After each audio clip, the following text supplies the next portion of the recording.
It's the Nazarite bringing you Hebrew lore from days of yore. I've been broadcasting this week, and it's been such a long time since I've broadcasted regularly, even regularly in the sense of a few times a week. And I'm very happy, and I'm so excited to be here rounding up this Nazarite Awareness Week, the week of the Torah portion in Nassau. On Sunday, we spoke of the grapes, and on Monday, we spoke of the hair. Wednesday night, yesterday, we spoke of life and death, and today I'm going to speak a little bit about the modern day Nazariteship, what it means to me, perhaps what it's always meant. As always, comments, questions, concerns, whatever it is, leave it in the chat, leave it in the comments, and I would love truly to maybe even broadcast tomorrow before the Sabbath and possibly continue this onto next week. As I've said many times in the last couple of years, ever since I started broadcasting regularly, I would love to be broadcasting regularly. And now that I figured out that I can do it on the phone, it's that much easier, and I'm very much into it. All right, so to kick this off, I'm going to read a couple of verses from the book of Amos, chapter 2, verses 11 and 12, where the prophet is talking to the children of Israel. And says God, through the prophet, "And I raised up of your sons for prophets, and of your young men for Nazarites. It is not even thus, O ye children of Israel, saith the Lord. But ye gave the Nazarites wine to drink, and commanded the prophets, saying, Prophesy not." In other words, God is telling the people of Israel, I raised up certain folks, prophets and Nazarites, in order for you people to go in the path of righteousness. Isn't that so? And yet you went against these people. You gave the Nazarites wine to drink, thereby breaking their vow. And you told the prophets not to prophesy, thereby severing that connection that they have to the Most High. And I've spoken of the idea of the priests and the Nazarites, prophets and Nazarites, and how there are different sort of facets belonging to those two groups that come together in the Nazariteship. Potentially, the thing is this: you have to be born into the priesthood, and you have to many times, though not always, have to undergo many years of, let's say, training in order to become a prophet, at least other than like a one-off prophet. But the Nazariteship is something that belongs to each and every one of the children of Israel, men and women. And it's something that is so easy to get into. And literally, making a vow is just speech and the heart and the head being aligned, and you're a Nazarite. 4 different types of Nazarites, and anybody could do it at any point in life, right? Any one of the children of Israel, all the 12 tribes. You don't have to be of the tribe of Levi, and you don't need to spend years toiling under a master, though maybe it's definitely good that one should. The point I'm trying to make is that the Nazariteship belongs to everyone at any given moment, at any given stage, at any given time. Basically, even in a graveyard, it is halachically kosher to become a Nazarite and take this vow and become part of this amazing path, this wondrous way. So the prophet Amos, right, God speaking through him, saying, I raised up people, right, among your people for prophets and for Nazarites. Is it not so? But you went against them, and you caused them to break the chain, to break the connection. And someone asked me about this recently. I think it was Peace and Coffee. And he said, somehow it got to that verse.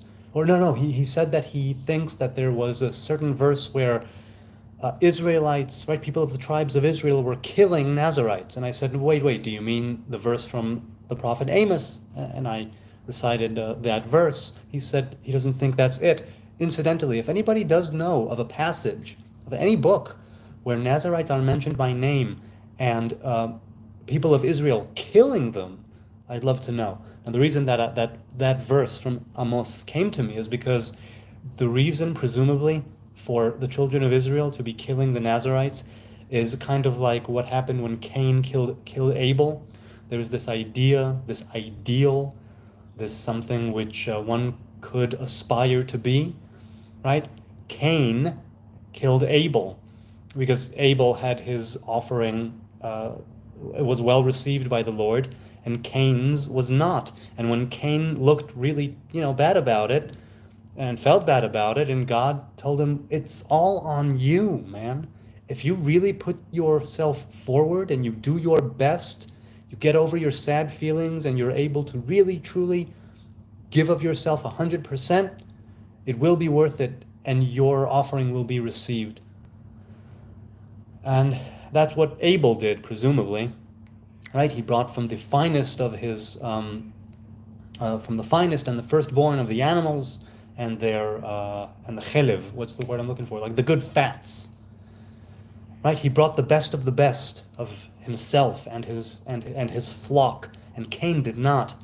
And instead of doing the right thing and pushing himself, Cain decided to murder Abel, representing the ideal, representing the idea, representing that which he could be if he only were better. And that's what God tells him, right? He says that sin crouches at your door, at the door, right? And you can master it if only you decide, make that decision, put action behind it, and really make an effort. You will be able to be your master, your own master, to master yourself, to master your destiny, and to have your offerings received by the Most High in accordance with your will and with your actions and with how much effort you put into it.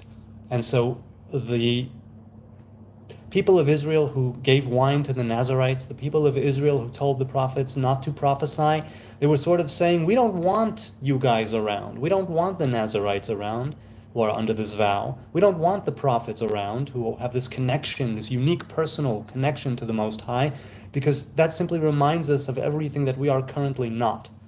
And we would rather not have that be around. And God calls them out on that through the prophet Amos. Okay, so let's talk. Hey, hi there. My name Ido Hamelech. Shalom, Ido. My name is Jonathan. Presumably your name is Ido. Ido Hamelech means Ido the king. Okay, now first and before anything else, in the description there is a website, nazirut.co.il, or is it .com? One of them. That's a website which belongs, if you will, to the first Nazarite that I ever came face to face with personally here in Jerusalem just about a decade ago.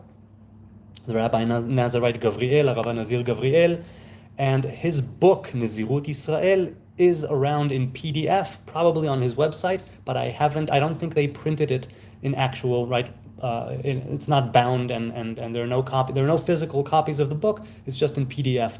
So that's the first book I encountered on the Nazariteship.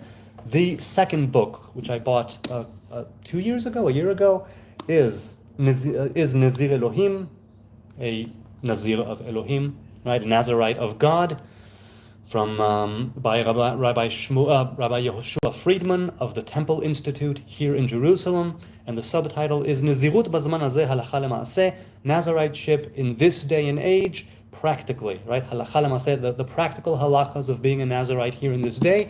And the third book that I have, another physical book on the Nazariteship, is called the Nazirut Bazman Hazeh, Nazariteship in these times, by Rabbi Uri Einhorn, also here in Jerusalem. These two books are spectacular. I love them. Again, the Nazariteship itself and everything written in these books and in Nezirut Israel in PDF form, a lot of it is ideals which I aspire to, but far be it from me to say that I have accomplished or truly have mastered anything to do with the Nazariteship. It's something that I keep on walking and rediscovering, and I'm still walking that path. Hopefully I will be walking it until my final breath, and as I've said many times, I want to go to my grave still under this vow. Yes, I do. Let's go to the chat quickly before I continue. Peace and Coffee says, as Abraham said, I am a stranger in a strange land. From Fiddler on the Roof. So wait, was it Abraham or was it Tevye? You got to make up your mind here, Peace and Coffee. Robert says, are there any challenges being a modern-day Nazir? Well, look, the Nazariteship these days is by definition for life, because we have no temple in order to fulfill the Nazariteship by bringing offerings and burning the hair underneath the Thanksgiving offering, the fire of the Thanksgiving offering, rather. So any person who brings any person who makes the vow these days, who is of the children of Israel, makes the vow for life. Now, since it is still a vow, it's a vow of the Nazariteship, but it is still a vow, and so it falls under the laws and halachas of the vow. And the laws and halachas of the vow have their own separate rules and regulations. So under certain circumstances, it is possible to annul and undo a vow. But for instance, a Samson vow, the kind that I am under, if you make a single vow, which is a Samson vow, then that is unbreakable. And that's in part why I decided to take that vow. I want this to be unbreakable. I want it to be for life. So are there any challenges? Those who are not Samson Nazarites, who are numbers, let's say, Nazarites, who may not touch or come near, rather, let alone touch a dead human body, they can't go into hospitals in certain times, like priests. They can't visit graveyards, like priests. They can't, things to do with the dead, right? They can't have any contact or near contact with a human corpse, with a corpse which would defile them. There are many rules and laws of Tum'ah v'Tahara, of Tum'at Met, the defilement of human death. I spoke of that yesterday. Was it? Yes, yesterday in Life and Death, the video on the defilement of death. I spoke about that a little bit.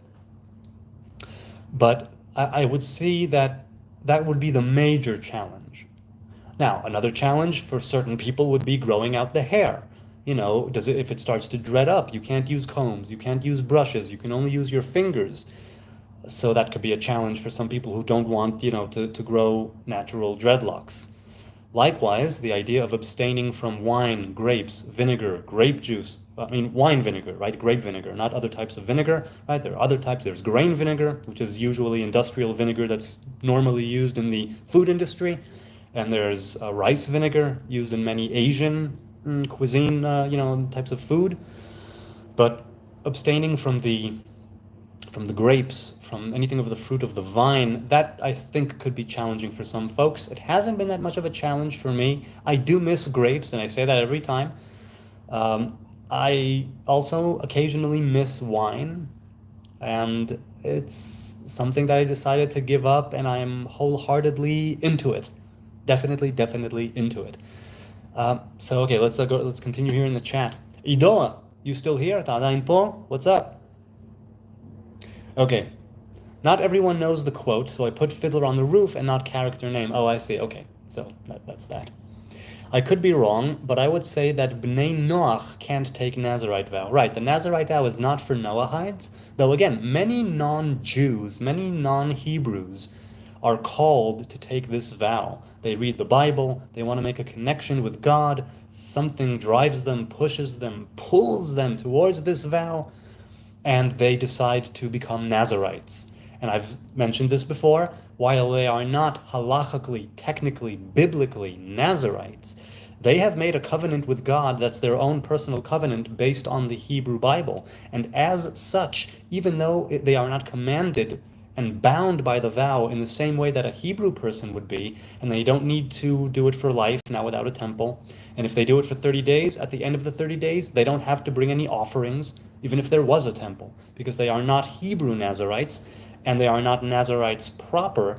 De facto, they took on this vow for themselves. So while it may not be a technical Hebrew biblical Nazarite vow, they are abstaining from certain things, taking on certain things. I know Nazarites who treat it as a fast. Non-Jews, right?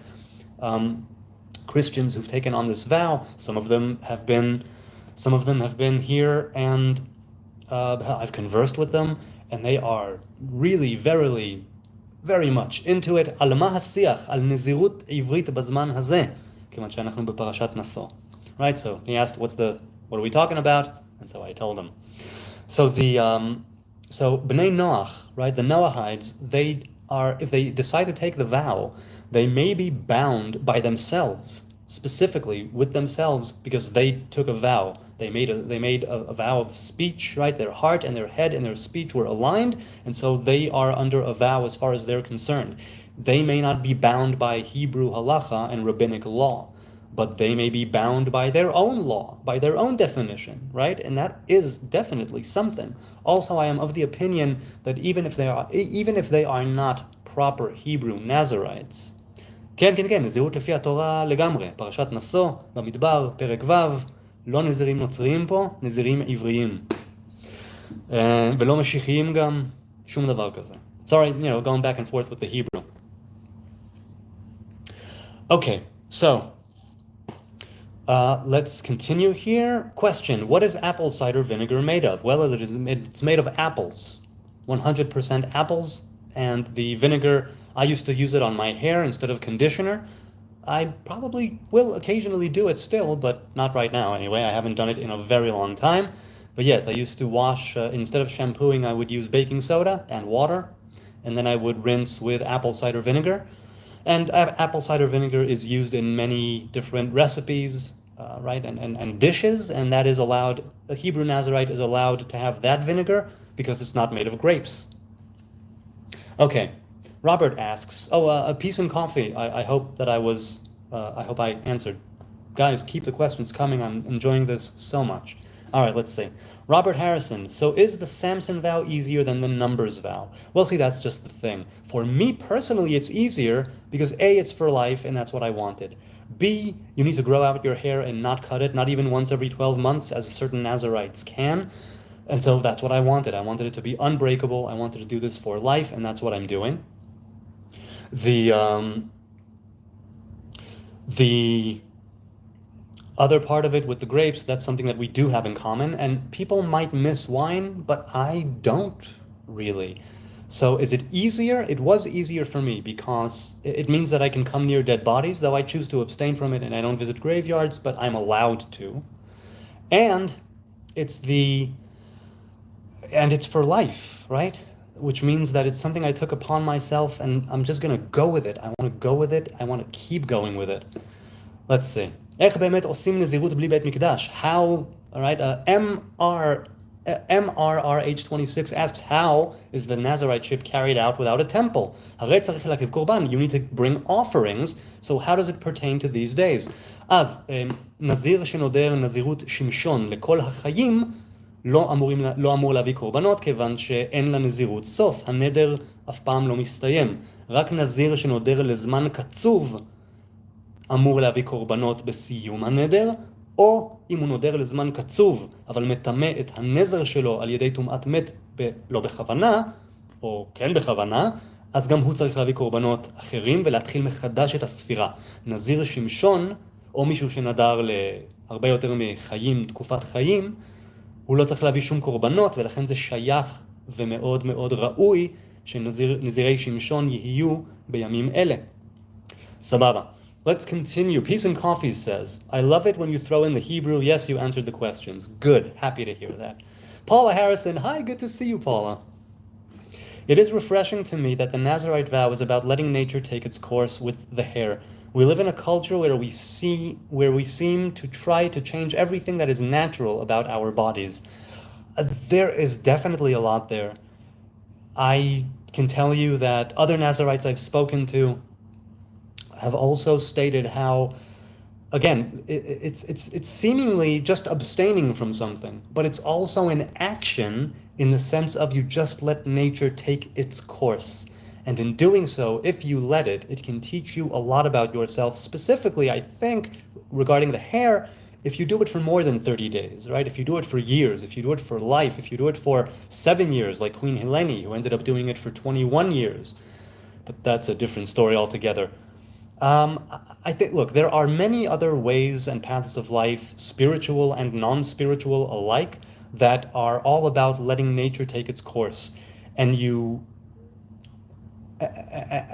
are able to, through a certain facet, you don't have to be completely 100% natural in everything you do. But whether it's, let's say, something like veganism, or whether it's something like you know what? I'm not going to bore you with the but different ways in which nature can take its course, right? Even something like meditation or mindfulness meditation, right? The idea of observing oneself, the idea of just sitting quietly and listening to that primordial om, if you will, of creation buzzing. That's also, I think, letting nature take its course. People also arrive at this through gardening, right? Tending to gardens, tending to pets. You could argue that that's against nature, but again, that's a different story.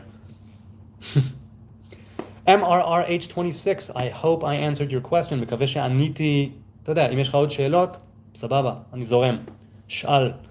וממליץ לך, אם אתה מעוניין בנזירות בזמן הזה, לקנות את הספר של מכון המקדש, נזיר אלוהים, נזירות בזמן הזה, הלכה למעשה, של הרב יהושע פרידמן.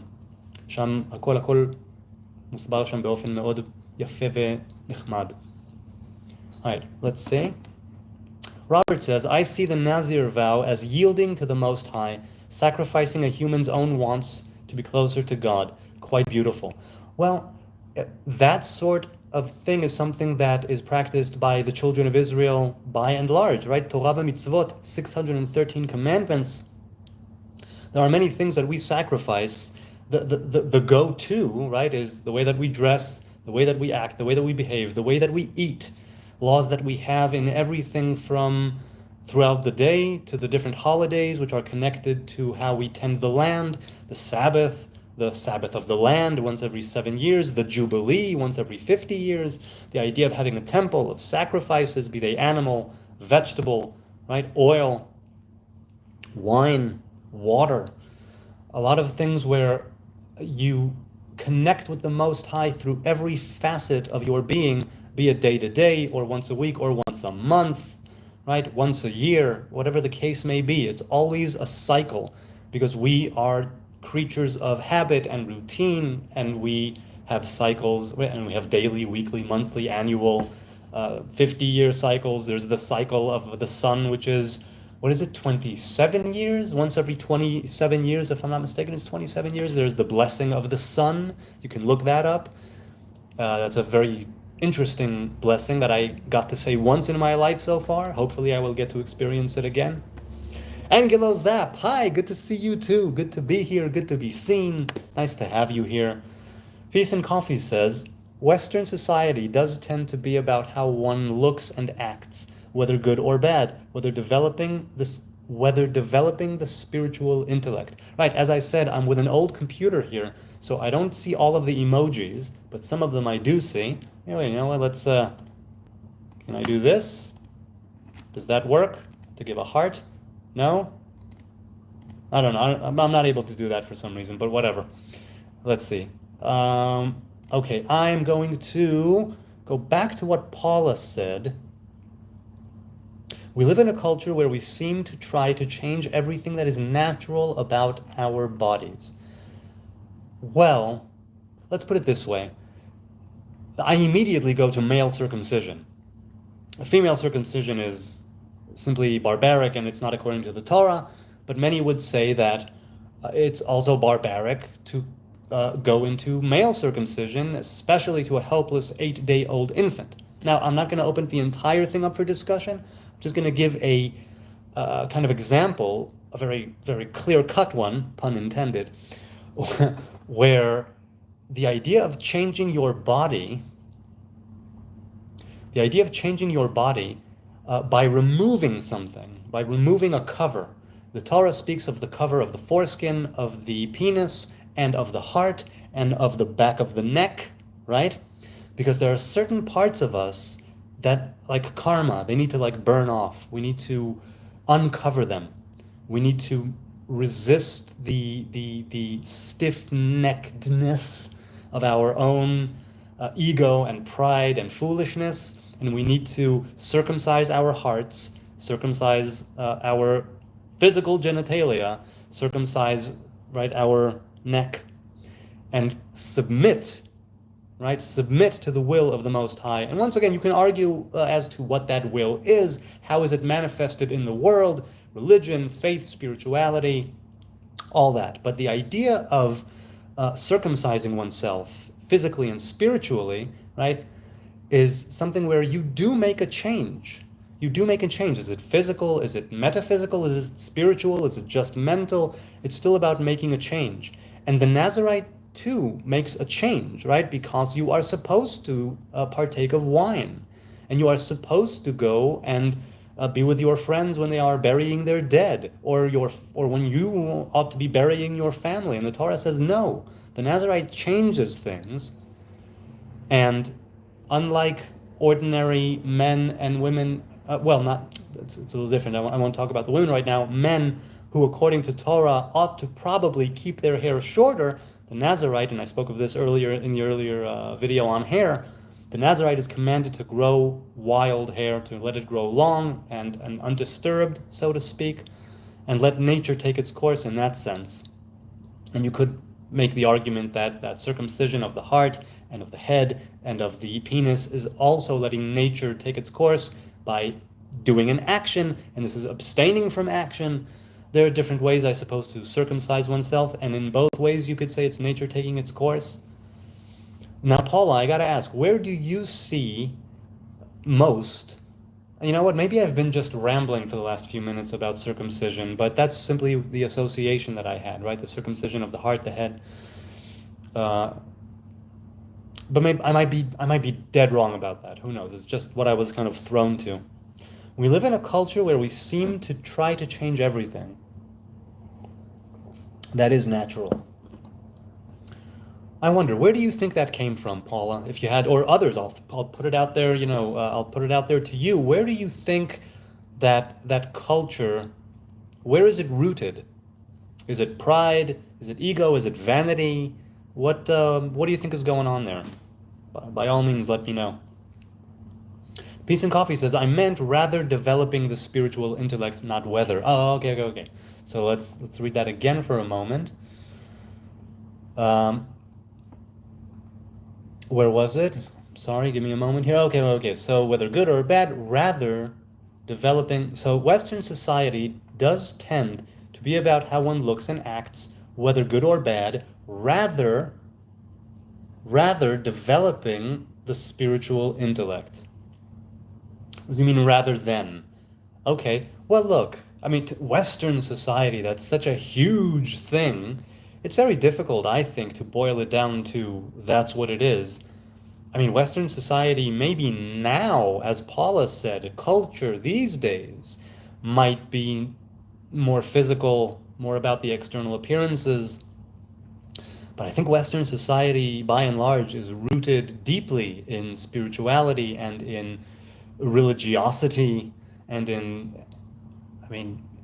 spiritual in religious practices and in spirituality. Some might claim, like you guys are, that the connection is less there now. But I think at any given moment, and this also comes back to Nazariteship in this day and age, I've said this many times before, at any given moment, from the moment that we received the laws of the Nazariteship, there have been Nazarites in Israel. I am absolutely 100% sure of it, though I don't have evidence to back it up. I just have an internal feeling that the Nazariteship has never completely passed from the world, and at any given moment of any given time, ever since the Torah was given to us 3,500 years ago, Hebrew Nazarites have been walking the earth, even if it was only one man or woman carrying the torch, though I don't think that's ever been the case. Because up until a few hundred years ago, Nazarites were, if not very, very common, they weren't that rare. And certainly, Nazariteship wasn't so rare, I think, at the time of the temple, where you could take it for 30 days or a year or 7 years or whatever the case may be, 30 days and up, and then bring the offerings at the end and fulfill your vow. I'm sure that people took it on a regular basis, maybe even on an annual basis, like a month, to chill and be a Nazarite for a month, so to speak. I'm not belittling or making light of the subject, maybe a bit.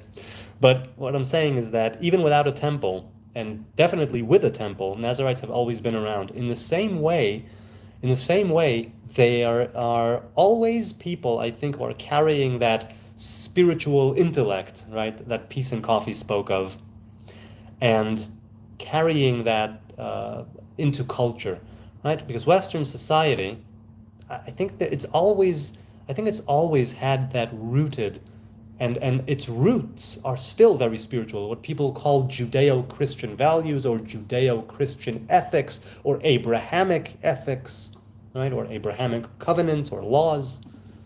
But correct me if I'm wrong. What do you guys think? Do let me know. Robert says, I heard at one time in biblical days almost all the dignitaries and princes of Israel were Nazirs. Yes, this is true. It's also spoken of in the books that I showed and that I mentioned.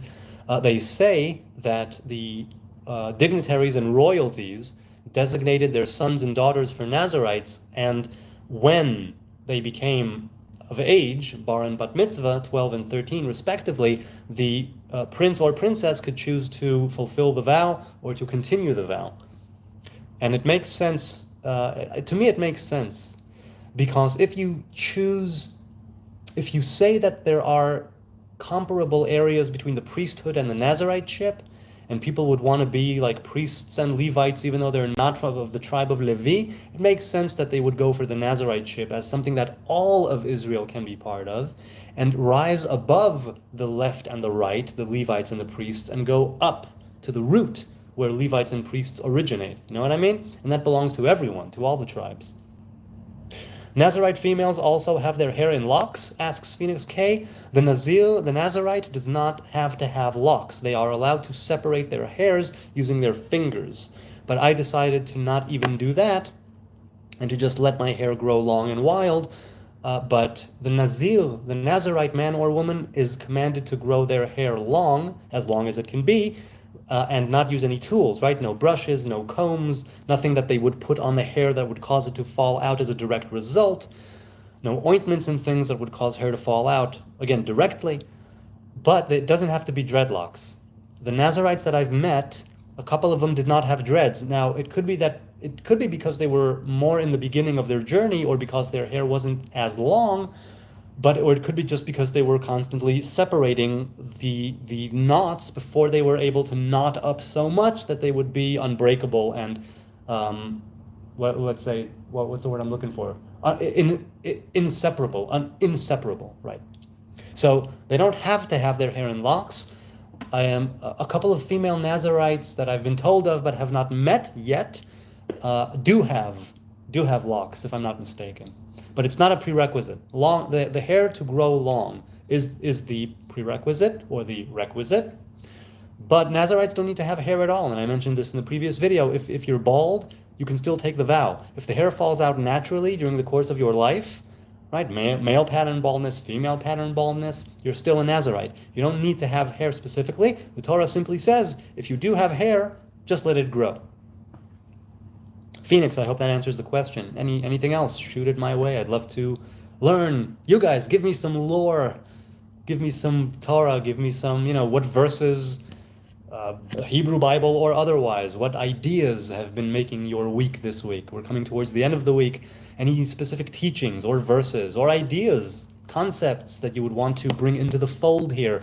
Not necessarily to do with the Nazariteship, right? Because the Nazariteship is about making a connection with the Most High, and anything that I can take in that will be stimulating and that will help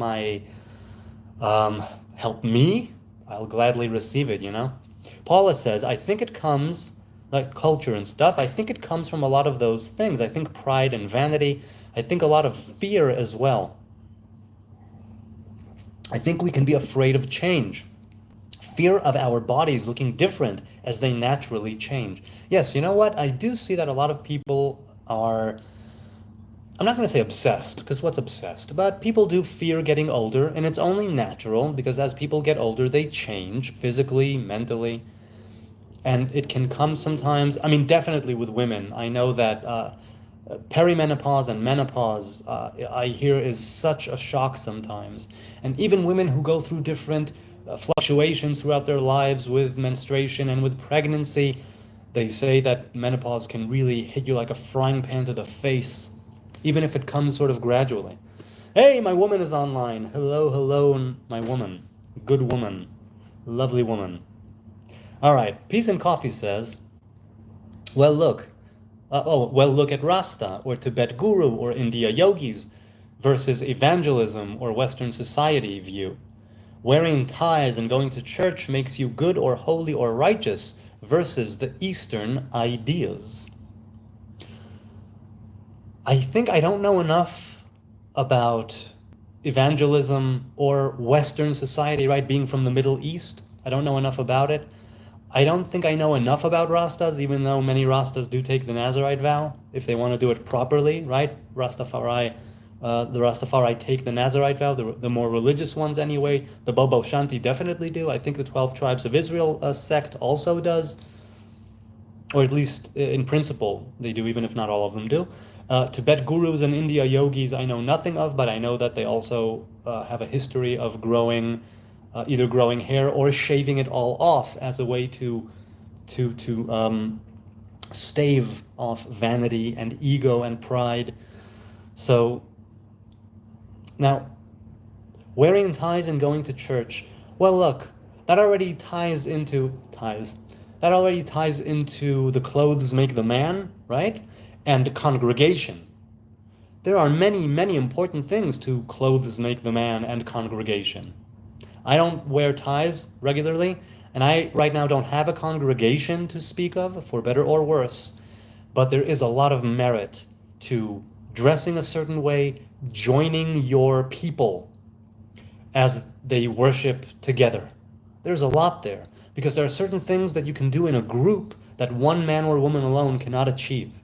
There's this idea of the group, the congregation, the tzibur as it's known in Hebrew, that is so powerful, because you, as an individual, you have your flaws and you have your failures and your weaknesses and your inadequacies, and you have your predetermined different things, from genetics to where you are mentally, with different character traits and personality traits.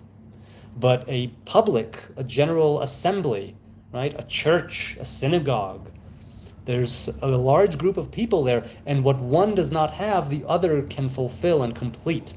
And so you have this wholeness. Not any one of those individuals is perfect, but together they represent a kind of wholeness. And that wholeness has a lot of strength, a lot of power. It empowers the individual because they are part of a group, right?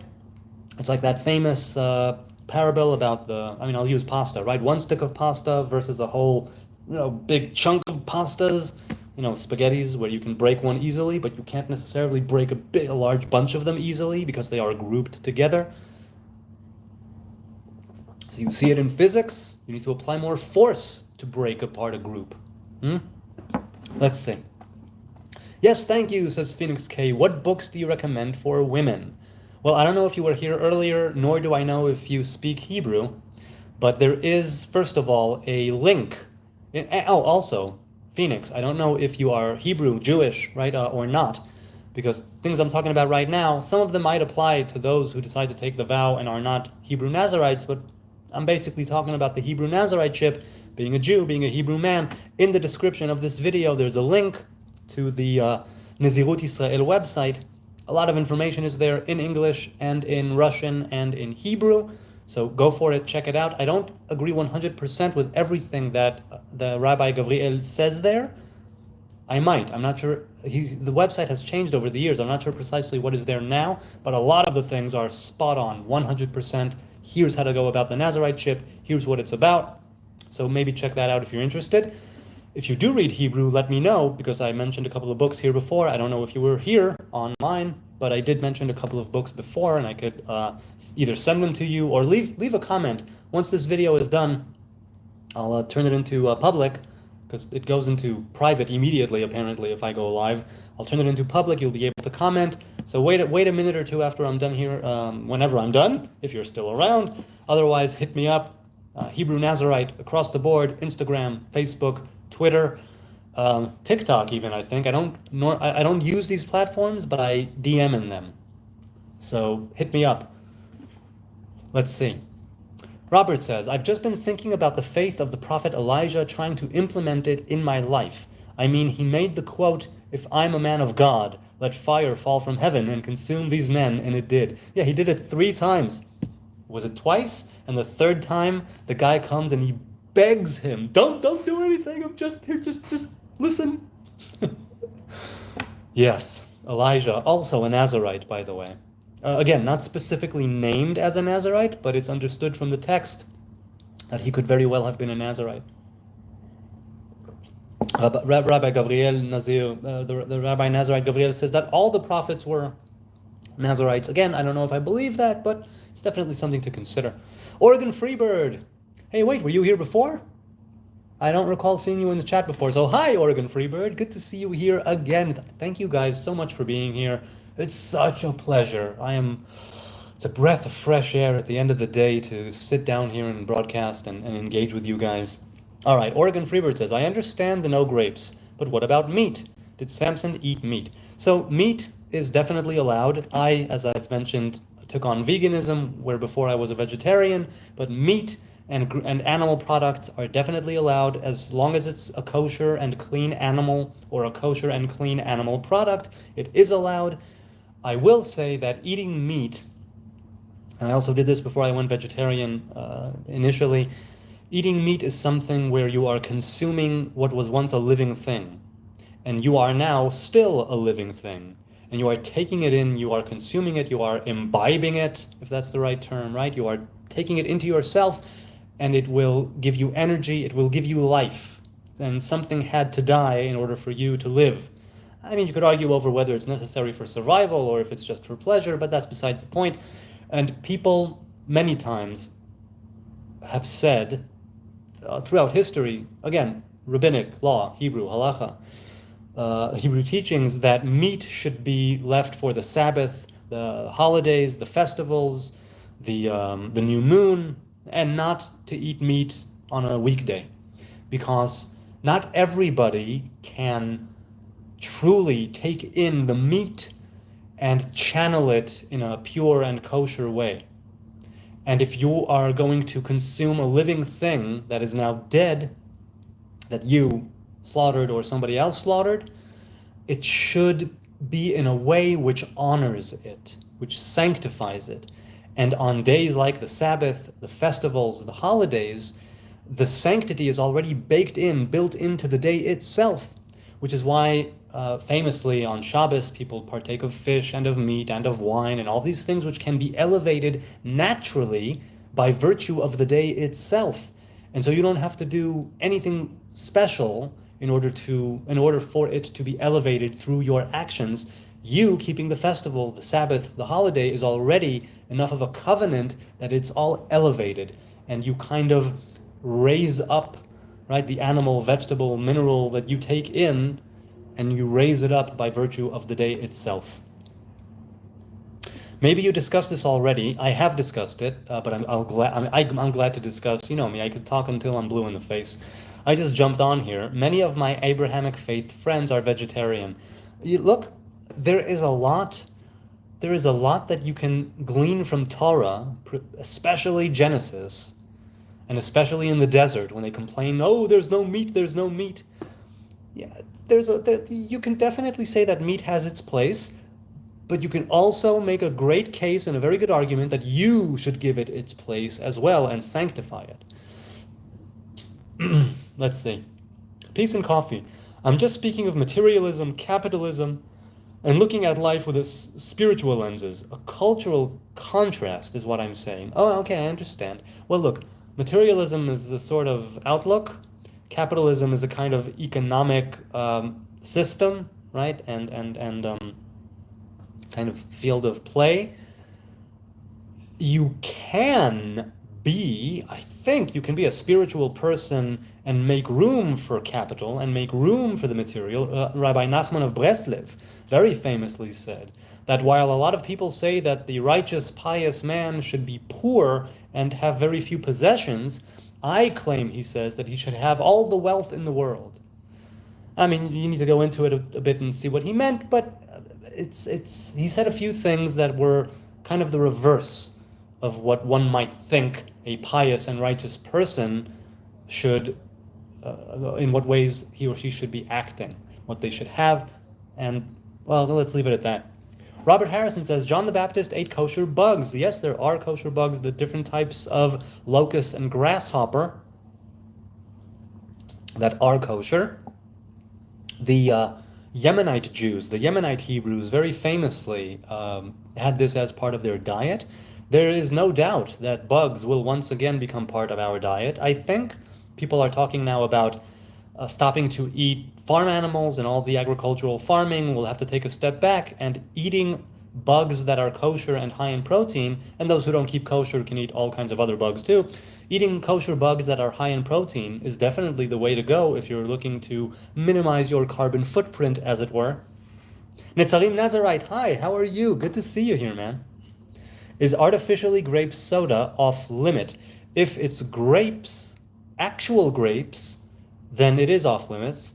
If it's artificial, then it's artificial and it's just grape flavor. For instance, if ever there's something grape flavored, I always am very careful to look at the ingredients.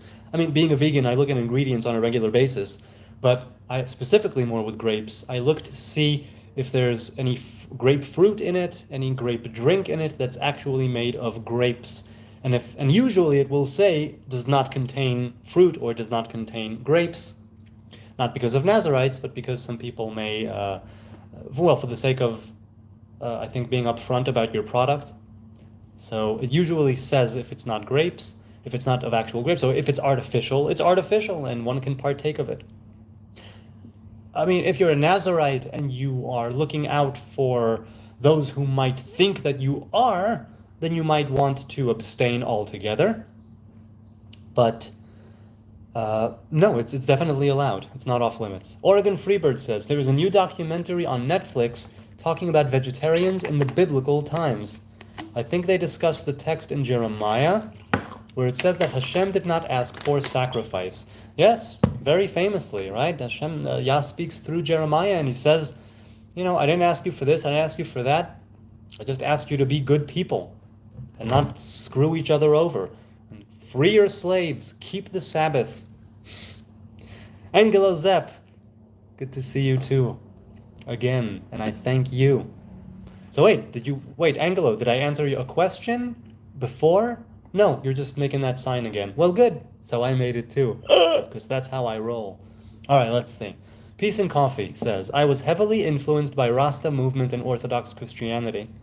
That might explain my perspective on what I'm saying or trying to say.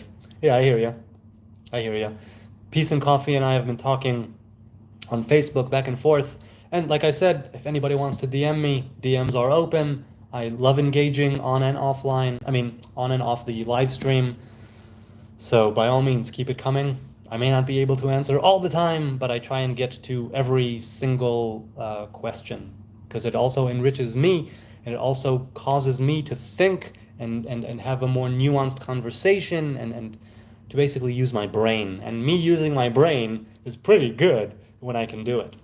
Robert says, of course you didn't, but did it ever cross your mind to make your newest son a Nazir from the womb? No, not ever, not once did I want to do that, because I know from experience how much of a personal vow this is, and I would want them.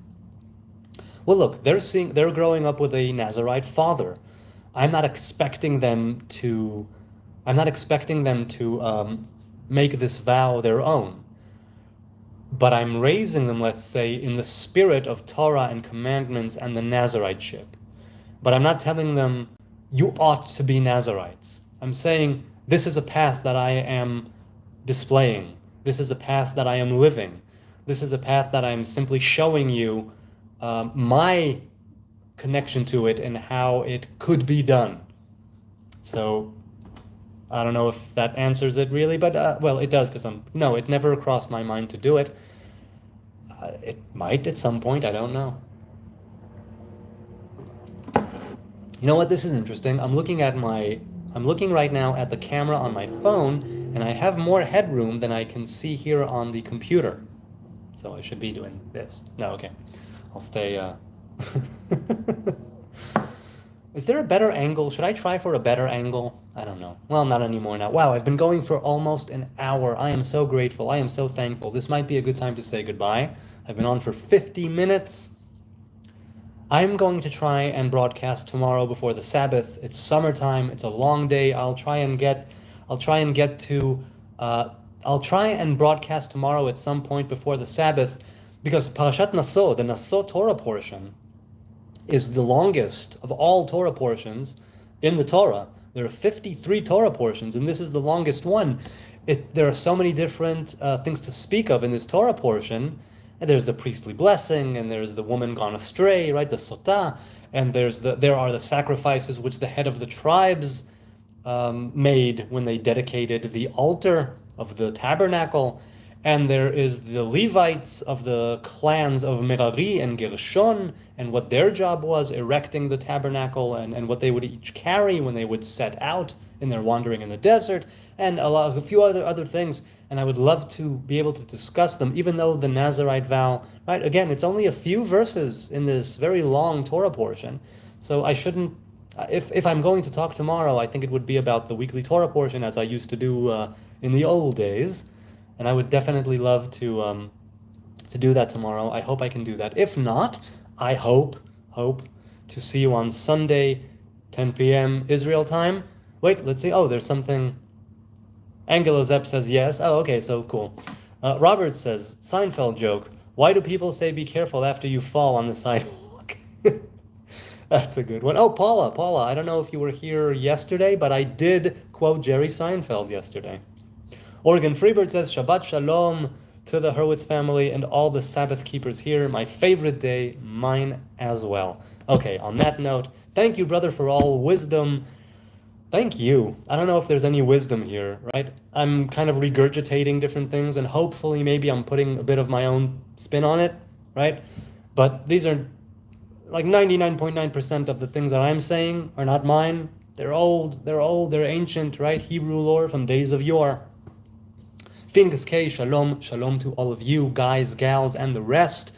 Again, feel free to leave comments, shoot me a DM. I love making new online friends. God willing, I will see you tomorrow. Thank you for being here. I don't take it for granted, not for a second that I click go live and suddenly I'm here having this discussion with you good people. It's such a blessing, such an honor, such a privilege. God willing, I'll see you tomorrow. God bless.